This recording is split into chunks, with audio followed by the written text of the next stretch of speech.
Gratitude is more than merely a mindset. It is the acknowledgement that something good has been done to me. And the source of that goodness is outside of me. You can't be grateful to yourself. It could be grateful to nature, to God, to your neighbors, to your parents, to whomever.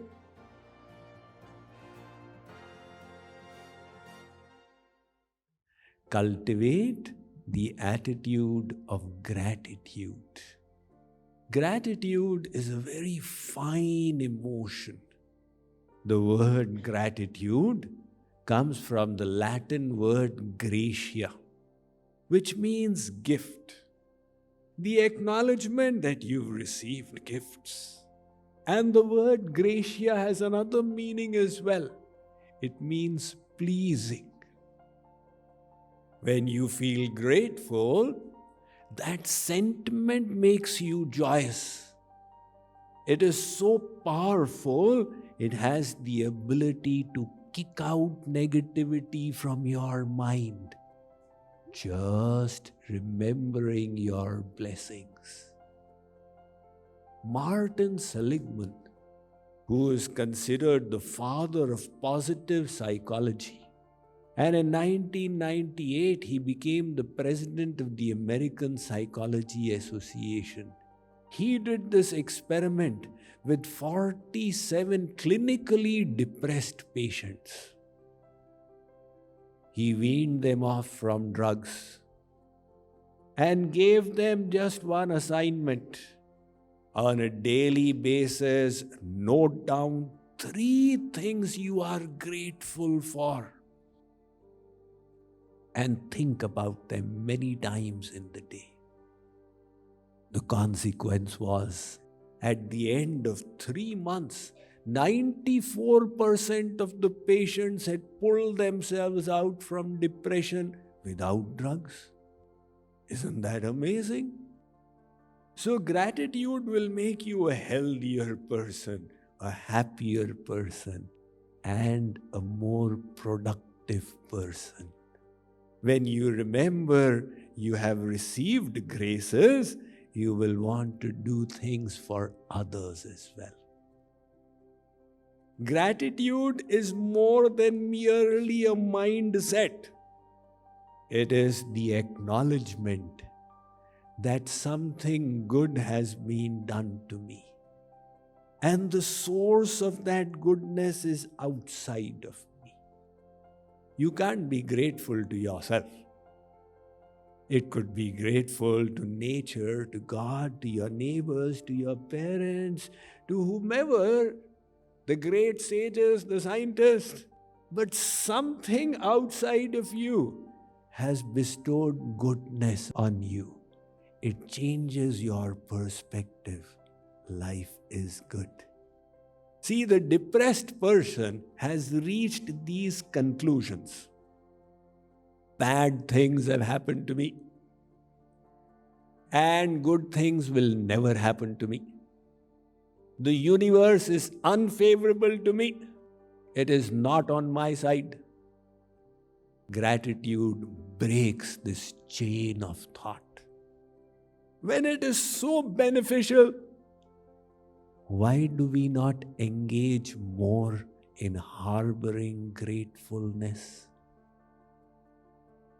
Well, the first thing is this nature to be discontented. You have got 99 things that are right, but one thing is wrong, and you keep thinking about that one thing.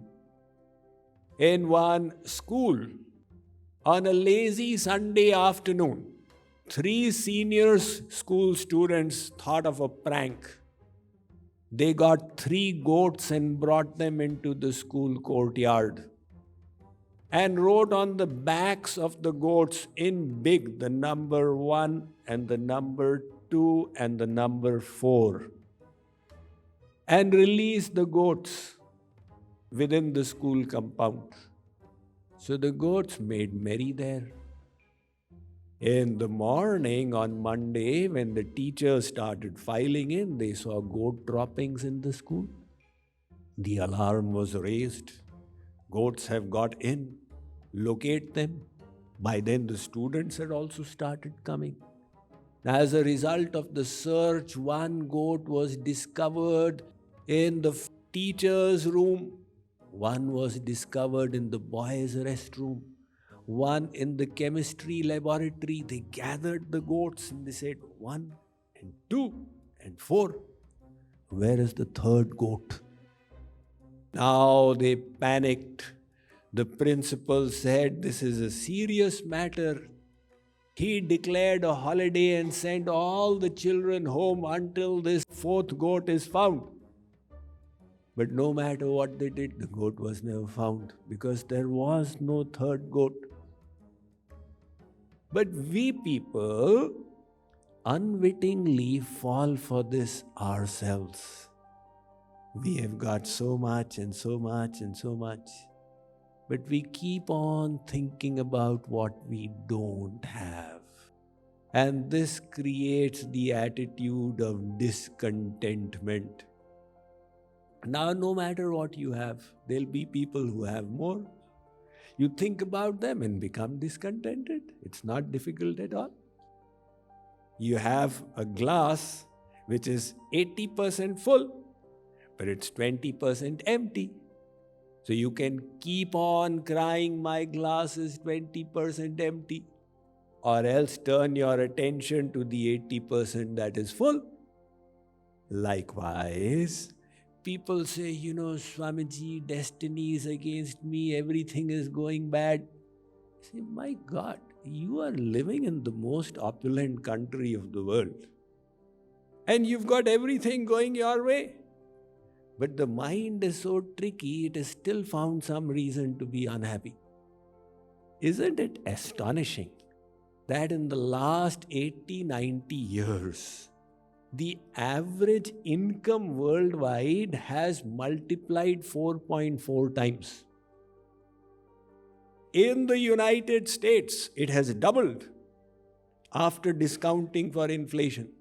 And the average size of homes has increased in the last 60 years from 1,100 square feet to 2,300 square feet. But despite all that, the number of people saying they are happy has halved.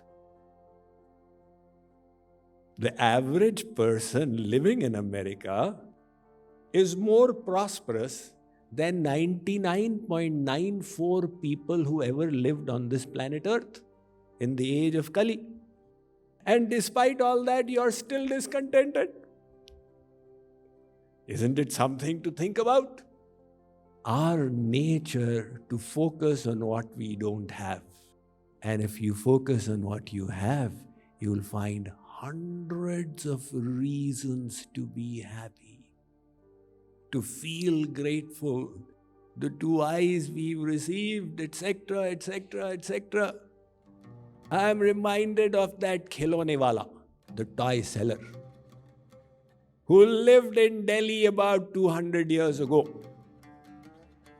And there was a poet, an Urdu poet, who had been invited by the Badshah in Delhi to his darbar. And this poet was thinking, I don't have dress for the occasion. God has not given me wealth. What has God given me? And suddenly he heard a knock on the door. And the khilone wala was there. When he opened, this toy seller had one crutch under his right shoulder. He was holding it. He did not have a right leg. And he did not have his left arm. His toys, he had strung them on a rope and was hanging them around his neck. So the poet said, oh my God, khilone wala, how cruel God has been to you. Are you not upset with what God has done to you? The khilone wala said, of course not. I have got one arm and one leg. I can walk around. And I have got these toys to sell. I feel I am selling happiness to people. It gives me so much of joy. I have got no shortage of joy. Is it that you wish to find some happiness? I can give a little to you as well. The poet was taken aback. This man has nothing, and yet he is feeling grateful to God. I have got so much, and yet I am discontented. Now, in which category are you? You must analyze this. So, one of the reasons is we forget the blessings we have received.